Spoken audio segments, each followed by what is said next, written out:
Hi friends, welcome to my channel. అందరూ ఎలా ఉన్నారు? బాగున్నారా? నేనైతే చాలా చాలా బాగున్నాను.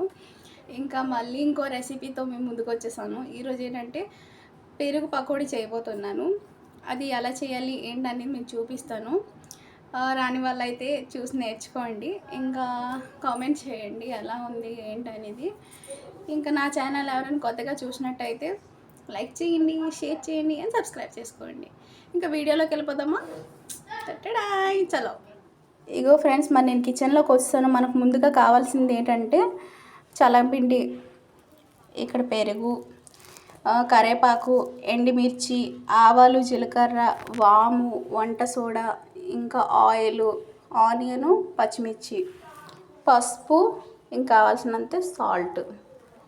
ఇప్పుడు చేయాల్సింది ఏంటంటే ఒక కళాయి పెట్టుకొని దాంట్లో ఏంటంటే ఆయిల్ వేసుకోండి. నేను ఆయిల్ వేసి గ్యాస్ ఆన్ చేసి వేడి చేస్తున్నాను. నెక్స్ట్ ఏం చేయాలనేది చూపిస్తాను మీకు.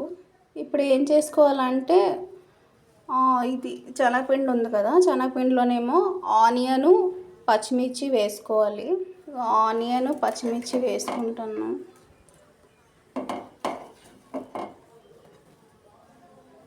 కొన్ని వేసుకోండి, ఎక్కువ వేసుకోకండి. ఇంకా ఏంటంటే కొంచెం చిటికెడంత పసుపు,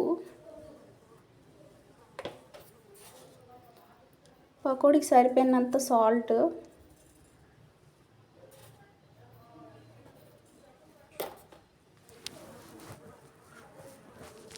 ఇంకా వంట సోడా వేసుకోవాలి. చిటికెడు వేయండి వంట సోడా, వాము. ఇది మొత్తం వాటర్ వేసి కలిపి పెట్టుకోవాలి. ఇవ్వండి, ఇలా కలిపి పెట్టుకున్నాను. ఇలానే కలిపి పెట్టుకోండి మీరు కూడా. అంటే చిన్న చిన్నగా వేయాలి, పెద్ద కాకుండా చిన్న చిన్నవి వేసిన తర్వాత పొంగుతుంది అనమాట.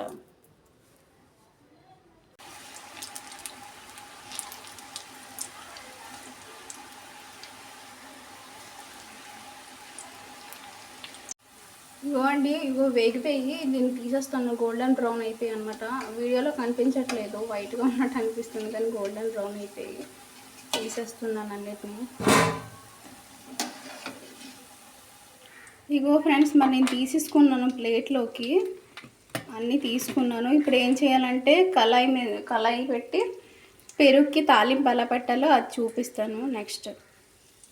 ఇగో ఫ్రెండ్స్, మరి నేను కళాయి పెట్టుకున్నాను కదా, దీంట్లో ఆయిల్ వేసుకోవాలి. తాలింపు సరిపడా ఆయిల్ వేసుకోవాలన్నమాట.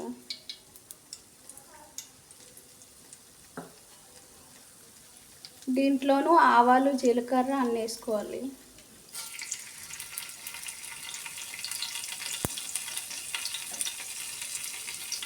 ఆవాలు, జీలకర్ర, ఎండుమిరపకాయలు ఇవి వేసేస్తున్నాను ఇందులోనే.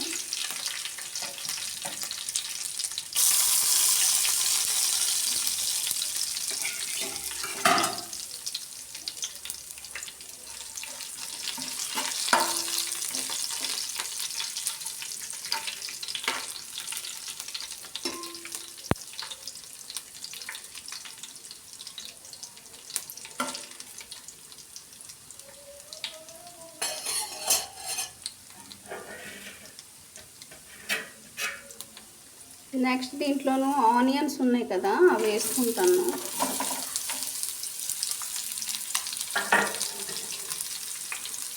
ఆనియన్స్, పచ్చిమిర్చి ఉంచుకున్నాను, పక్కన పెట్టుకున్నాను కదా, అవి వేసాను.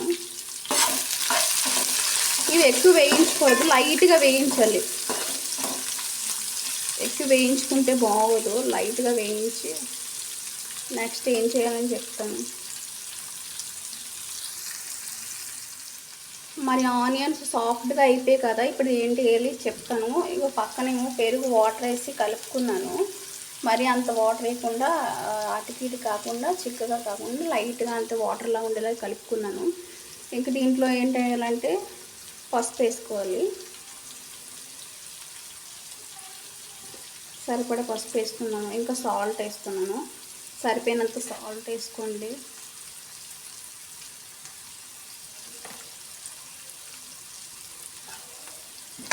ఒకసారి మొత్తాన్ని కలుపుకోవాలి. వేసిన తర్వాత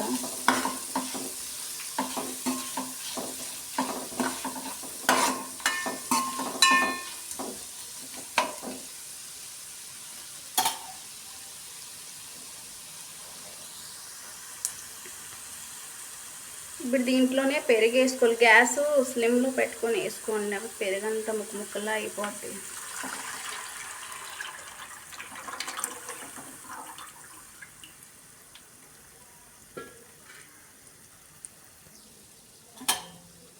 మొత్తం కలుపుకోవాలి.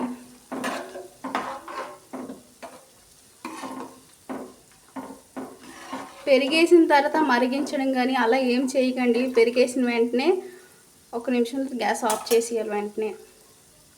నేనైతే గ్యాస్ ఆఫ్ చేసేసుకుంటాను. నెక్స్ట్ ఏం చేయాలో చెప్తాను. ఇప్పుడు ఇది రెడీ అయిపోయింది కదా పెరుగు.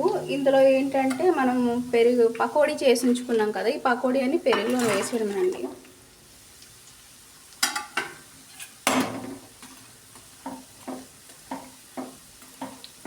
ఏంటంటే మొత్తం నానిపోవాలి, నానితేనే బాగుంటుంది. అంటే ఒక అరగంట పక్కన పెట్టేసి అప్పుడు తింటే బాగుంటుంది. టిఫిన్గానే తినచ్చు, లేదంటే లంచ్తోనైనా చేయొచ్చు.